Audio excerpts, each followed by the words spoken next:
Siapa yang sampai saat sekarang ini mau buat channel, besok aja lah. Mau buat video, besok aja lah. Mau vlog, malu. Nah, untuk menjadi seorang YouTuber atau konten kreator itu memang tidak segampang yang kita bayangkan ya teman-teman. Kita memang butuh persiapan dan yang pastinya kita butuh mental yang siap untuk menjadi seorang konten kreator. Jika mental kamu belum siap untuk menjadi seorang YouTuber atau konten kreator, kamu tidak usah dan tidak akan menjadi seorang konten kreator. Ada 4 hal atau 4 tips yang harus teman-teman kuasai. Jadi cukup 4 tips ini saja yang harus teman-teman kuasai. Kalau memang teman-teman ingin sukses, ya setidaknya teman-teman bisa merasakan gajian hasil dari channel teman-teman sendiri.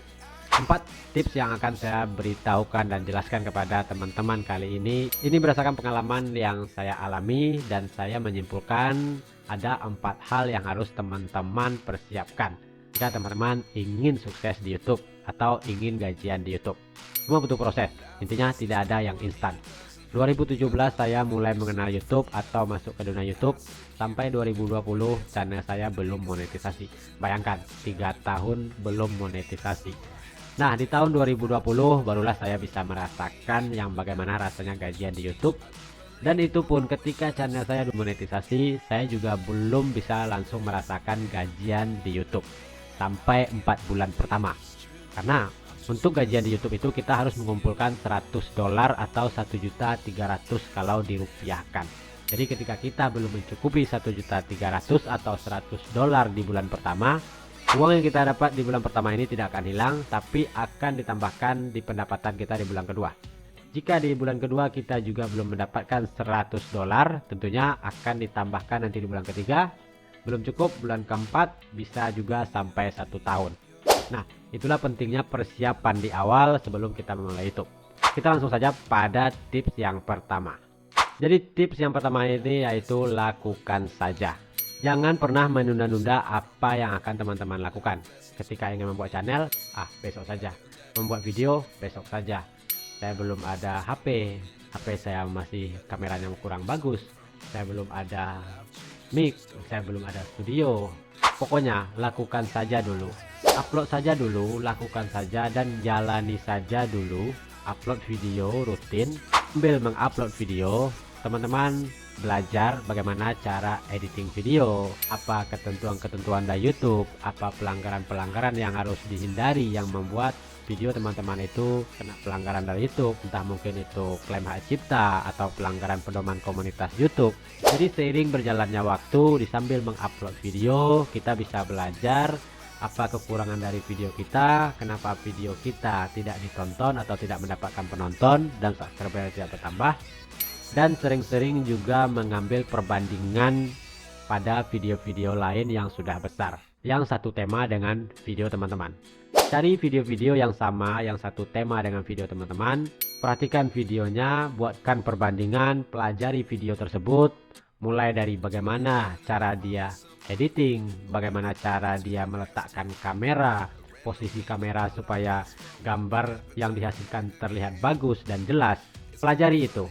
Jadi kita belajar, sering-sering kita membuat perbandingan dari video-video lain yang sudah besar dan terapkan pada video kita. Apakah itu salah? Tidak. Kita melakukan pada video kita sendiri. Kita hanya belajar bagaimana cara editing yang dilakukannya. Jangan pernah menunda-nunda, karena ketika teman menunda-nunda pasti akan ada rasa malas dan makin banyak pikiran yang teman-teman pikirkan.